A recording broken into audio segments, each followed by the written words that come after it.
Welcome to Backroom Breakdown with Lauren, your analysis of local, state, and federal politics. This is DITV's weekly politics segment where I'll discuss important political events impacting Iowa City.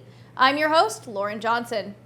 Iowa's 2022 legislative session began last Monday. A few policy ideas that are likely to become hot topics in the legislature this year came up on the first day. One was education policy changes. In his opening speech, Senate President Jake Chapman, a Republican from Adel, said that teachers were pushing a, quote, sinister agenda, end quote. He went on to argue, quote, some teachers are disguising sexually obscene material as desired subject matter and profess it has artistic and literary value, end quote. Previously, Chapman has called for teachers to be jailed and charged with a felony for providing what he views as obscene material to students. The United States Supreme Court has declared that obscenity would not be protected under the First Amendment, which grants free speech.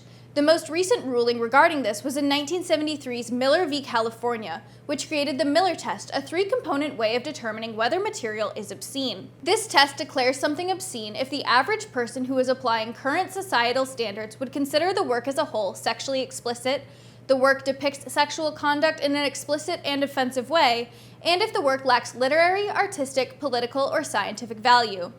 All three components must be satisfied for a work to be considered obscene. So in summary, State Senator Chapman's argument to ban sexually explicit material could have support if the material he wishes to ban passes this test. However, the assumption can be made, and was made by Chapman in his speech, that if teachers are requiring students to consume this material, it must be considered to have literary, artistic, political, or scientific value.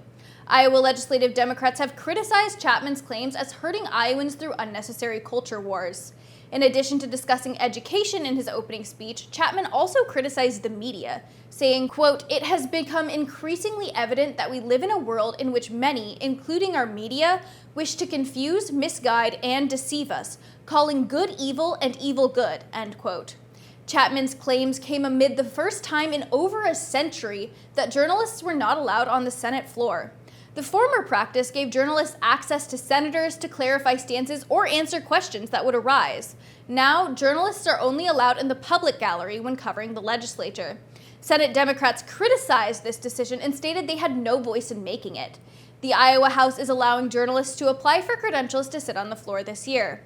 And in national news, the attempt by U.S. Senate Democrats to pass an election reform bill was blocked by Senate Republicans Wednesday night. The vote was 49 senators in favor and 51 not. After Democrats failed to abolish the filibuster, which requires 60 votes to advance legislation, there was a high likelihood of this happening. This serves as a huge blow to President Biden's agenda just months before the 2022 midterm elections. Many Republican-controlled state legislatures, including Iowa, passed voting laws last year that Democrats believe could limit voting, especially among left-leaning demographics. Thanks for tuning in to the first Backroom Breakdown of 2022. I'll be back next week with more of the latest political news affecting Iowa City, Iowa, and the USA. I'm Lauren Johnson. Have a great day.